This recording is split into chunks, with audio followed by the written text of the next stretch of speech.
النهاردة هنعمل الفول المدمس في البيت بطريقة سهلة جدا وبسيطة بدون أي افتكاسات، هيطلع زي بتاع المطعم ويمكن كمان أحسن. هنمشي مع بعض خطوة بخطوة ونشوف ايه الحاجات اللي بتتحط فيه وهنعملها مع بعض، وإن شاء الله يطلع زي الفل، هيطلع زي الزبدة أحسن من بتاع المطاعم بكتير. وهنقول للمطعم وداعا، مش هنشتري من عندك فول تاني.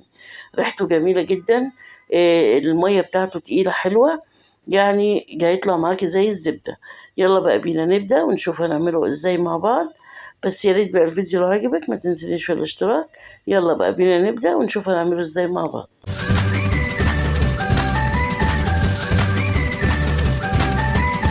أول حاجة عندنا اختيار الفولة، لازم يكون في حاجتين: الفولة تكون كبيرة شوية وكمان يكون لونها فاتح.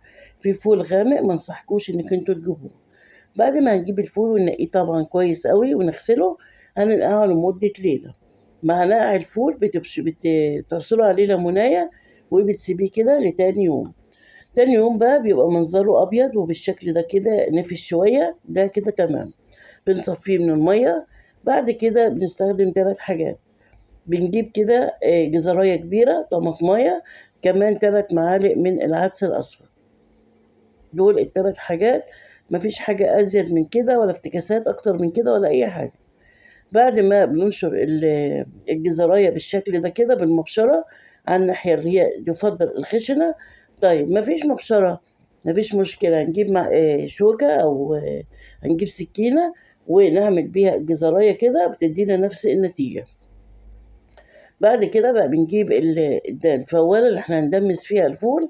برضو نفس الحكاية، ما عنديش فوالة مش هدمس، لا أي حلة ألمونيا عندك هتدمسي فيها وهيطلع معاكي زي العسل. هننزل بقى بكمية الفول كده في الفوالة بتاعتنا. بعد كده هنزل بالجزر اللي أنا بشرته، ننزل بيه كده الجزراية اللي احنا بشرناها بشر كبير شوية زي ما انتوا شايفين كده.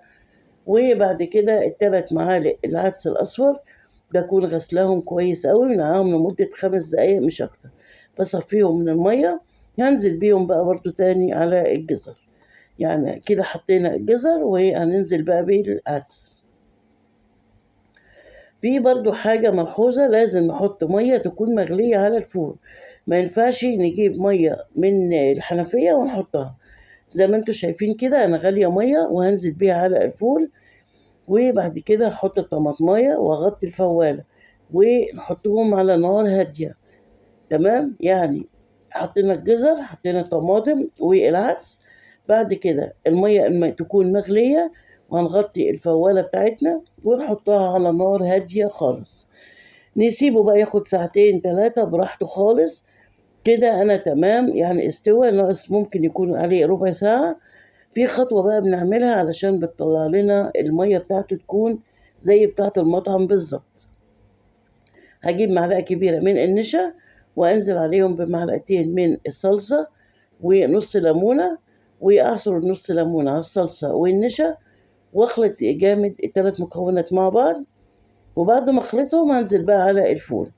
ليه لازمتهم بقى؟ بيخلوا لي الفول ميته تكون تقيلة وبيدي لون حلو للفول. هو من غير حاجة لونه جميل كده، بس ده كمان زيادة علشان المية تكون تقيلة شوية زي مية المطعم بالظبط. بعد ما اقلبه احطه على النار 5 دقايق، ما خدش اكتر من كده. بصوا يعني طالع، عايزه اقول لكم زي الزبده بجد، لونه يمكن الكاميرا ظلماه، لونه بجد تحفه. طعمه حلو قوي زي الزبده بجد بامانه، يمكن احلى كمان من اللي احنا بنشتريه من بره. وجربي بنفسك وهتشوفي النتيجه. كده مش محتاجين ان احنا نشتري تاني فول من مطعم. دمستنا معانا، حلتنا معانا، يعني هندمس وهيطلع جميل جدا وهيطلع زي الزبدة، ومش محتاجين نشتري تاني من بره. يعني هندمسه في البيت ويبقى عندنا، نعبيه ونحطه في الفريزر ونسحب براحتنا. وصفتنا كده انتهت. باي باي.